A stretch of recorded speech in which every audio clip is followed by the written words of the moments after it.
Capítulo 5. Das manifestações físicas espontâneas. Item ruídos, barulhos e perturbações. Item arremesso de objetos. Item fenômeno de transporte. Item dissertação de um espírito sobre os transportes. 82. São provocados os fenômenos de que acabamos de falar. Sucede, porém, às vezes produzirem-se espontaneamente sem intervenção da vontade, até mesmo contra a vontade, pois que frequentemente se tornam muito importunos. Além disso, para excluir a suposição de que possam ser efeito de imaginação sobrecitada pelas ideias espíritas, há a circunstância de que se produzem entre pessoas que nunca ouviram falar disso e exatamente quando menos por semelhante coisa esperavam. Tais fenômenos, a que se poderia dar o nome de espiritismo prático natural, são muito importantes, por não permitirem a suspeita de conivência.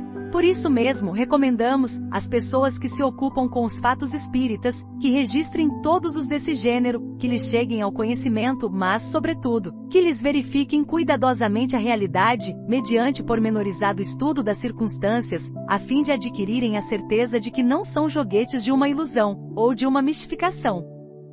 83.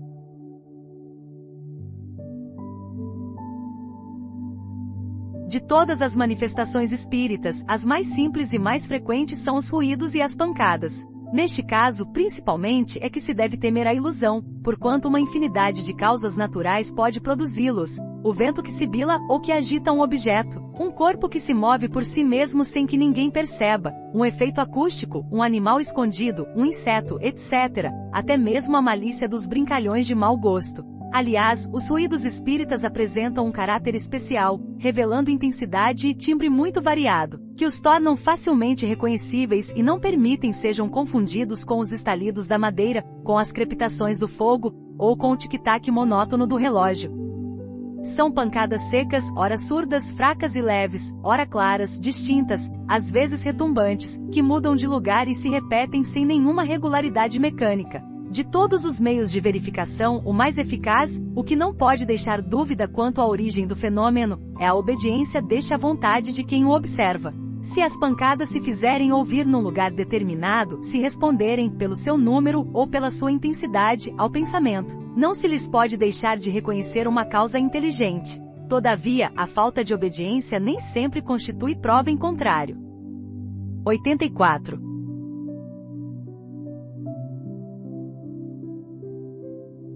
Admitamos agora que por uma comprovação minuciosa se adquira a certeza de que os ruídos, ou outros efeitos quaisquer, são manifestações reais. Será racional que se lhes tenha medo? Não, de certo, porquanto, em caso algum, nenhum perigo haverá nelas. Só os que se persuadem de que é o diabo que as produz podem ser por elas abalados de modo deplorável, como são as crianças a quem se mete medo com o lobisomem, ou o papão. Essas manifestações tomam às vezes, forçoso é convir, proporções e persistências desagradáveis, causando aos que as experimentam o desejo muito natural de se verem livres delas. A este propósito, uma explicação se faz necessária. 85. Dissemos atrás que as manifestações físicas têm por fim chamar-nos a atenção para alguma coisa e convencer-nos da presença de uma força superior ao homem. Também dissemos que os espíritos elevados não se ocupam com esta ordem de manifestações, que se servem dos espíritos inferiores para produzi-las, como nos utilizamos dos nossos serviçais para os trabalhos pesados, e isso com o fim que vamos indicar. Alcançado esse fim, cessa a manifestação material por desnecessária. Um ou dois exemplos farão melhor compreender a coisa. 86.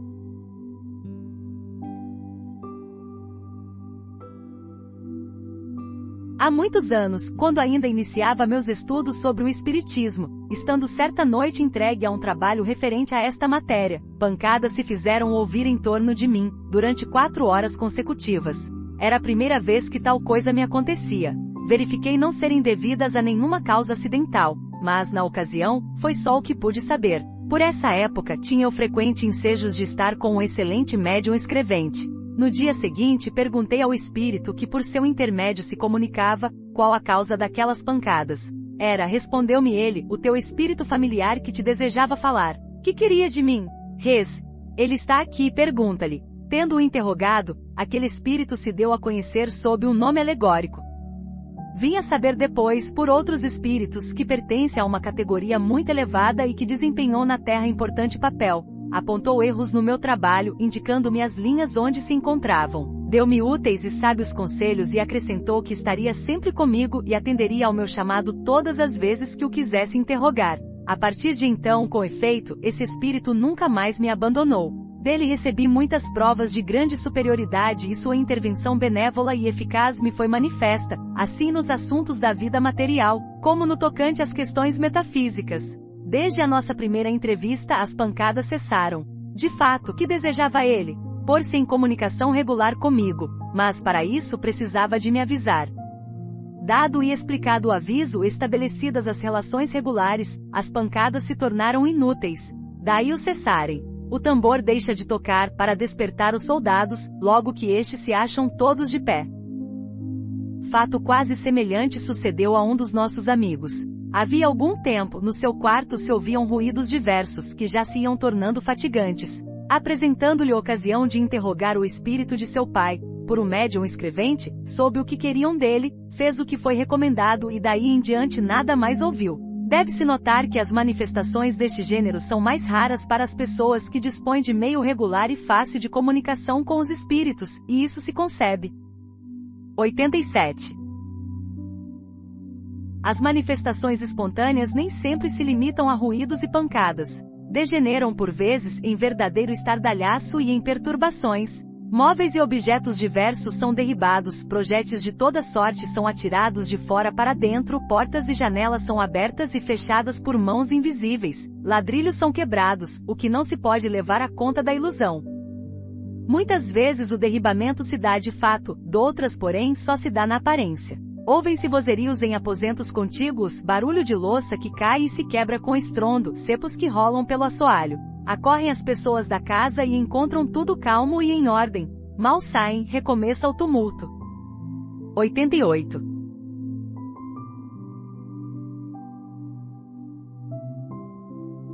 As manifestações desta espécie não são raras nem novas. Poucas serão as crônicas locais que não encerrem alguma história desta natureza.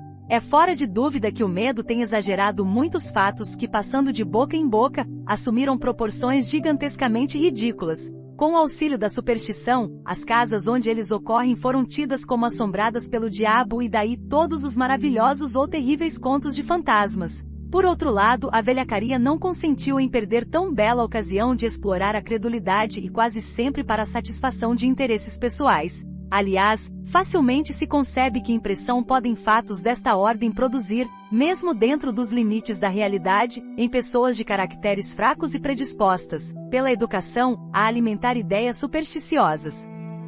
O meio mais seguro de obviar aos inconvenientes que possam trazer, visto não ser possível impedir-se que se deem, consiste em tornar conhecida a verdade. Em coisas terríficas se convertem as mais simples, quando se lhes desconhecem as causas. Ninguém mais terá medo dos espíritos, quando todos estiverem familiarizados com eles e quando os a quem eles se manifestam já não acreditem que estão às voltas com uma legião de demônios. Na Revue Spirit se encontram narrados muitos fatos autênticos deste gênero, entre outros a história do espírito batedor de Bergzaber, cuja ação durou 8 anos. Números de maio, junho e julho de 1858, a de Belsdorff, agosto de 1858, a do Padeiro das Grandes Vendas, perto de Dieppe, março de 1860, a da Rua des Noyers, em Paris, agosto de 1860, a do Espírito de Castelnaudary, sob o título de História de um Danado, fevereiro de 1860, a do Fabricante de São Petersburgo, abril de 1860, e muitas outras. 89.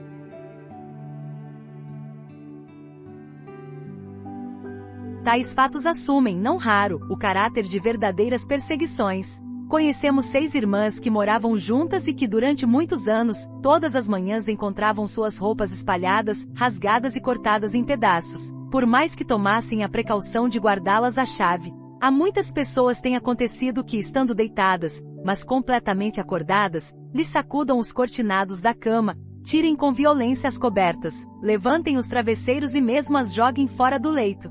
Fatos destes são muito mais frequentes do que se pensa, porém as mais das vezes, os que deles são vítimas nada ousam dizer, de medo do ridículo. Somos sabedores de que por causa desses fatos se tem pretendido curar, como atacados de alucinações alguns indivíduos, submetendo-os ao tratamento a que se sujeitam os alienados, o que os torna realmente loucos. A medicina não pode compreender estas coisas por não admitir, entre as causas que as determinam, senão o elemento material, donde erros frequentemente funestos. A história descreverá um dia certos tratamentos em uso no século XIX, como se narram hoje certos processos de cura da Idade Média. Admitimos perfeitamente que alguns casos são obra da malícia ou da malvadez. Porém, se tudo bem averiguado, provado ficar que não resultam da ação do homem, dever-se-á convirem que são obra ou do diabo, como dirão uns, ou dos espíritos, como dizemos nós. Mas de que espíritos? 90.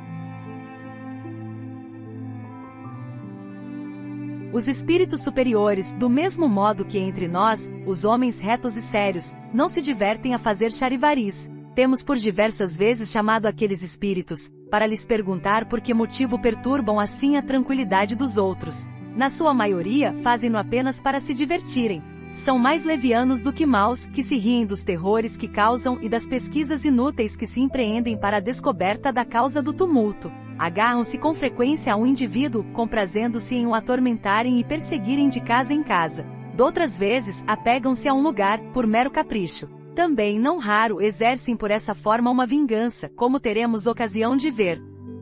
Em alguns casos, mais louvável é a intenção a que cedem. Procuram chamar a atenção e pôr-se em comunicação com certas pessoas, quer para lhes darem um aviso proveitoso, quer com o fim de lhes pedirem qualquer coisa para si mesmos. Muitos temos visto que pedem preces, outros que solicitam o cumprimento em nome deles, de votos que não puderam cumprir, outros ainda que desejam, no interesse do próprio repouso, reparar uma ação má que praticaram quando vivos.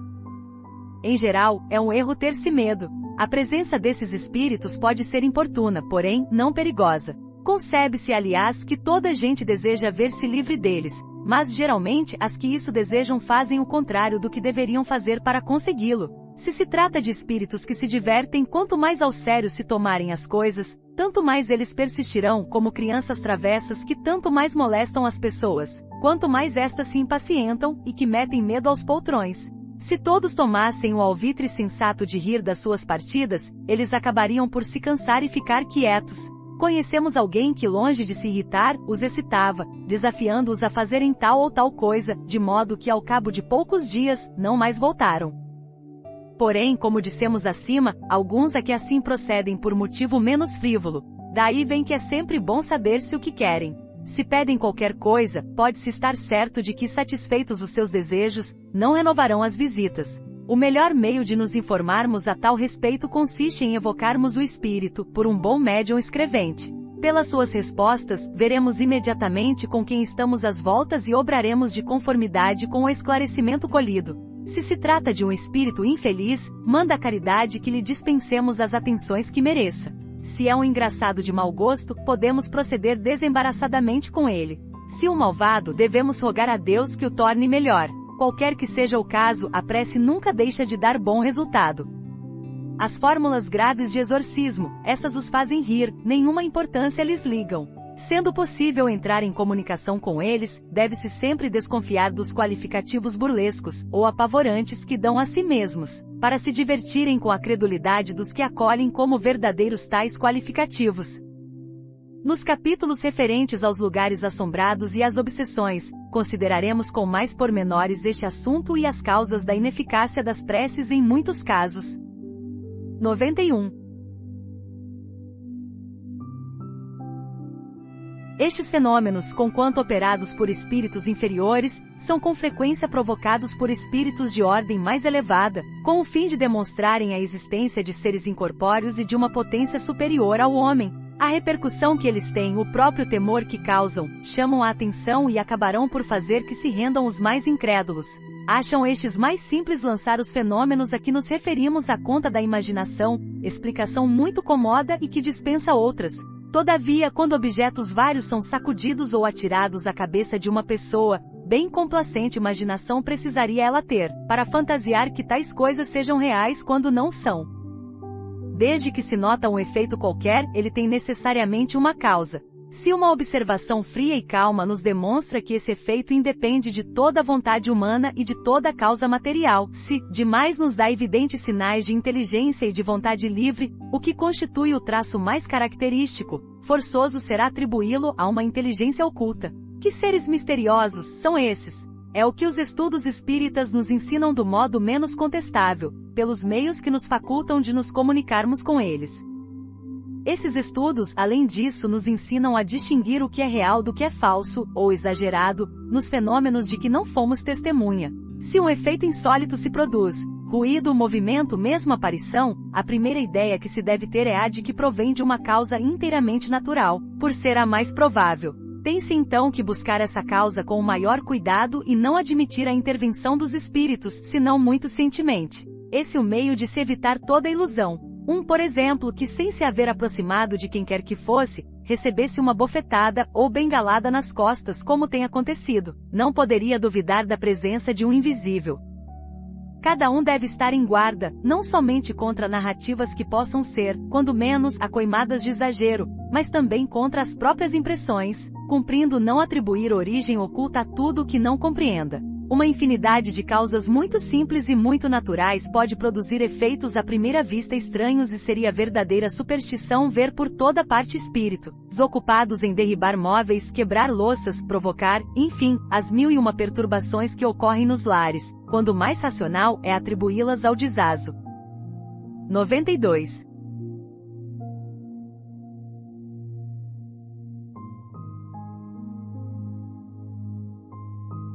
A explicação dada do movimento dos corpos inertes se aplica naturalmente a todos os efeitos espontâneos a que acabamos de passar revista. Os ruídos, embora mais fortes do que as pancadas na mesa, procedem da mesma causa. Os objetos derribados ou deslocados o são pela mesma força que levanta qualquer objeto. Há mesmo aqui uma circunstância que apoia esta teoria. Poder-se-ia perguntar onde, nessa circunstância, o médium. Os espíritos nos disseram que em tal caso há sempre alguém cujo poder se exerce à sua revelia. As manifestações espontâneas muito raramente se dão em lugares ermos. Quase sempre se produzem nas casas habitadas e por motivo da presença de certas pessoas que exercem influência, sem que o queiram.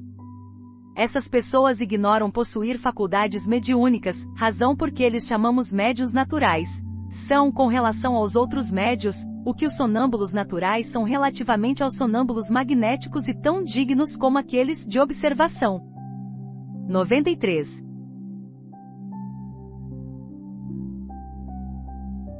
A intervenção voluntária ou involuntária de uma pessoa dotada de aptidão especial para a produção destes fenômenos parece necessária, na maioria dos casos, embora alguns agem que ao que se afigura, o espírito obra por si só. Mas então poderá dar-se que ele tire de algures o fluido animalizado, que não de uma pessoa presente. Isto explica por que os espíritos que constantemente nos cercam, não produzem perturbação a todo instante. Primeiro é preciso que o espírito queira que tenha um objetivo, um motivo sem o que nada faz. Depois é necessário, muitas vezes, que encontre exatamente no lugar onde queira operar uma pessoa apta a secundá-lo, coincidência que só muito raramente ocorre. Se essa pessoa aparece inopinadamente, ele dela se aproveita. Mesmo quando todas as circunstâncias sejam favoráveis, ainda poderia acontecer que o espírito se visse tolhido por uma vontade superior, que não lhe permitisse proceder a seu bel prazer. Pode também dar-se que só lhe seja permitido fazê-lo dentro de certos limites e no caso de serem tais manifestações julgadas úteis, quer como meio de convicção, quer como provação para a pessoa por ele visada. 94. A este respeito, apenas citaremos o diálogo provocado a propósito dos fatos ocorridos em junho de 1860, na Rua des Noyers, em Paris. Encontrar-se-ão os pormenores do caso na Revue Spirit, número de agosto de 1860. Primeira, a São Luís. Quererias ter a bondade de nos dizer se são reais os fatos que se dizem passados na Rua des Noyers? Quanto à possibilidade deles se darem, disso não duvidamos. São reais esses fatos. Simplesmente, a imaginação dos homens os exagerará, seja por medo, seja por ironia. Mas, repito, são reais. Produz essas manifestações um espírito que se diverte um pouco à custa dos habitantes do lugar.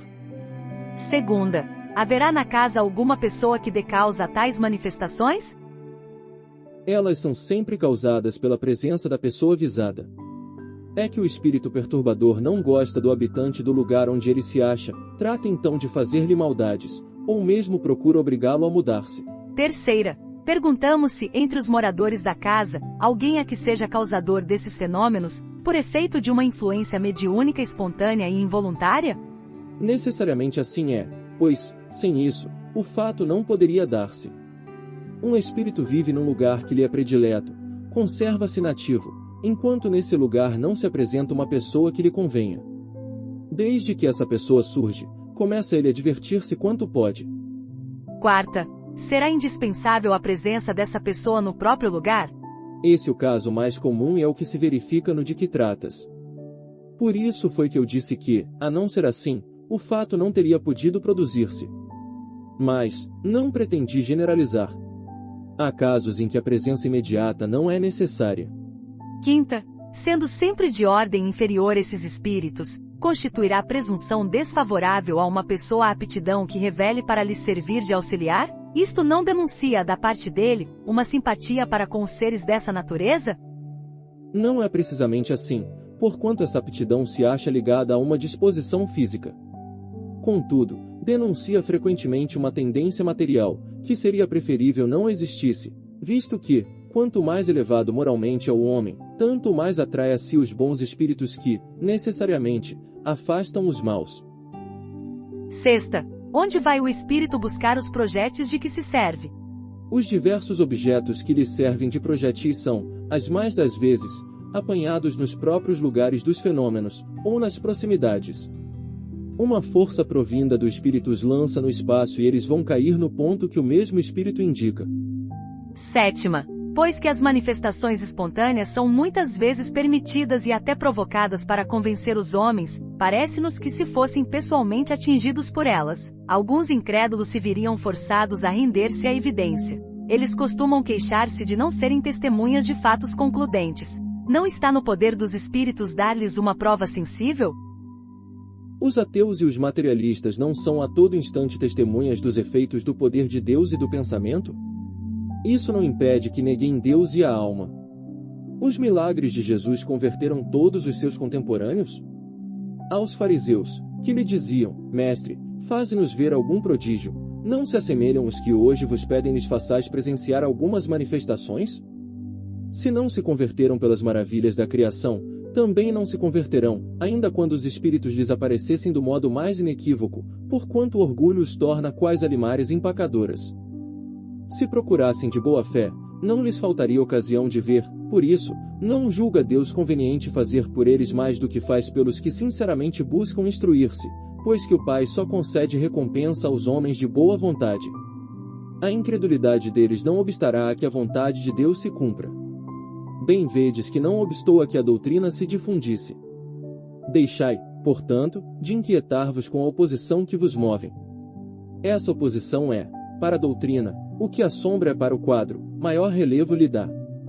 Que mérito teriam eles, se fossem convencidos à força? Deus lhes deixa toda a responsabilidade da teimosia em que se conservam e essa responsabilidade é mais terrível do que podeis supor. Felizes os que creem sem ter visto, disse Jesus, porque esses não duvidam do poder de Deus. Oitava, achas que convém evoquemos o espírito a que nos temos referido, para lhe pedirmos algumas explicações? Evoca-o, se quiseres, mas é um espírito inferior, que só te dará respostas muito insignificantes. 95. Diálogo com o espírito perturbador da Rua des Noyers. Primeira, evocação. Que tinhas de me chamar?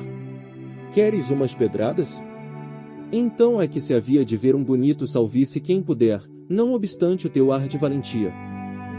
Segunda, quando mesmo nos atirasses pedras aqui, isso não nos amedrontaria, até te pedimos positivamente que se puderes, nos atires algumas.